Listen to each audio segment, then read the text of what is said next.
Hi, hello and welcome to VAG Home Bakers. இன்னைக்கு வீடியோல icing sugar எப்படி நம்ம ப்ரிப்பேர் பண்ணலாம்ங்கறத பார்க்கலாம். இந்த வீடியோ நான் எதுக்காக அப்லோட் பண்றேன் அப்படினா விப்பிங் கிரீம் பீட் பண்றது எப்படின்னு சொல்லி கேட்டிருந்தீங்க. ஸோ நான் விப்பிங் கிரீம் பீட் பண்ணும்போது ஐசிங் சுகர் ஆட் பண்ணி தான் நான் பீட் பண்ணுறது. அது மாதிரியே நம்ம மேக்ரோன் செய்கிறதுக்கும் ஐசிங் சுகர் தேவைப்படும்.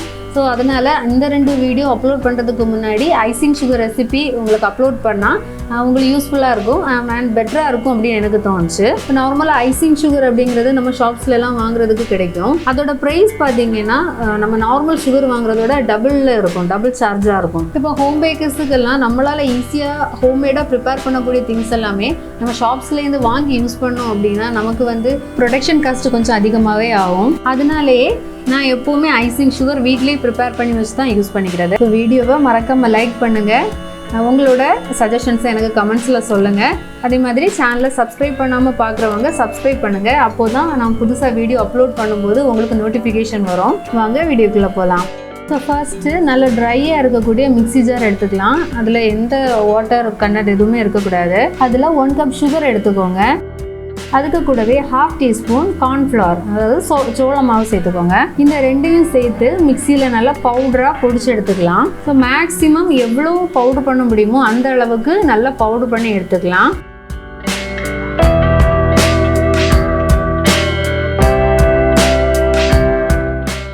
இனி இதை சலிச்சு எடுத்துக்க போகிறோம். நம்ம எப்போவுமே இந்த சீவ் வாங்கும்போது இந்த மாதிரியே 3 டைப்பில் கிடைக்கும், 3 சைஸில் இருக்கும்.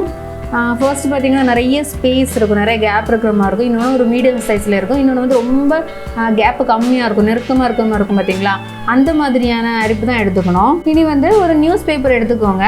நான் சரி பார்க்க கொஞ்சம் நல்லா இருக்குமே அப்படிங்கிறதுக்காக தான் ஒரு பட்டர் பேப்பர் எடுத்திருக்கேன். இப்போ சலிச்சுக்கிறதுக்கு நியூஸ் பேப்பர் எதுக்காக எடுத்துக்கணும் அப்படின்னா நம்ம பவுடர் பண்ண சுகர் ரொம்ப நைஸாக பவுடராக இருக்கும்ல. ஸோ அது சலிக்கிற டைமில் காற்றுல சைடு சுற்றி ஸ்ப்ரெட் ஆகும். இந்த மாதிரியே பேப்பர் எடுத்துக்கிட்டோம் அப்படின்னா நமக்கு சுகர் எதுவுமே வேஸ்ட் ஆகாமல் கிடைக்கும். இனி அந்த சீவில் நம்ம பவுடர் பண்ண சுகரை தட்டிட்டு சீவ் பண்ணி எடுத்துக்கலாம். நம்ம எதுக்காக இப்படி சீவ் பண்ணுறோம் அப்படின்னா நம்ம என்ன தான் நல்லா பவுடர் பண்ணியிருந்தாலுமே சில அந்த மிக்சியில் சைட்லலாம் மாட்டியிருக்கும், சின்ன சின்ன பார்ட்டிகல்ஸ் எதுவுமே பவுடர் ஆகாமல் இருக்கும். அதை ஃபில்டர் பண்ணி எடுக்கிறதுக்காக தான். இப்போ லாஸ்ட்டாக பாருங்கள், இந்த மாதிரியாக நமக்கு கொஞ்சம் பவுடர் ஆகாமல் கிடைக்கும். இதுவே கொஞ்ச நேரம் கூட நம்ம சீவ் பண்ணோம் அப்படின்னா அதுவும் ஃபில்டர் ஆகி தான் போயிடும். ஸோ நமக்கு தெரியும்ல இது கொஞ்சம் வேஸ்ட் மாதிரி வருது அப்படின்னு அந்த டைமில் ஸ்டாப் பண்ணிக்கணும்னா அவ்வளோதான். Very simple, icing sugar ready ஆயிடுச்சு.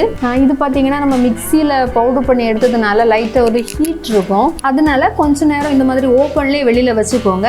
இது கம்ப்ளீட்டாக கூலானதுக்கு அப்புறமா ஒரு 8 பாட்டிலில் நீங்கள் ஸ்டோர் பண்ணி வச்சுக்கோங்க. இப்போ இந்த சுகர் நல்லா கூலாகாமல் நீங்கள் ஸ்டோர் பண்ணிட்டீங்க அப்படின்னா இதோட அந்த வேப்பர் நீங்கள் ஐசிங் சுகர் ஸ்டோர் பண்ணுற அந்த டின் மாய்ஸ்சர் ஆகி உள்ள அந்த ஐசிங் சுகர் கட்டி கட்டியாக ஆகிடும். அதனால கம்ப்ளீட்டாக கூல் ஆகிடுச்சா அப்படின்னு செக் பண்ணிவிட்டு 8 கண்டெய்னரில் ஸ்டோர் பண்ணிக்கோங்க. இந்த வீடியோ உங்களுக்கு ஹெல்ப்ஃபுல்லாக இருந்திருக்கும்னு நான் நம்புகிறேன். வேறொரு வீடியோவில் மீண்டும் சந்திக்கலாம். பாய்.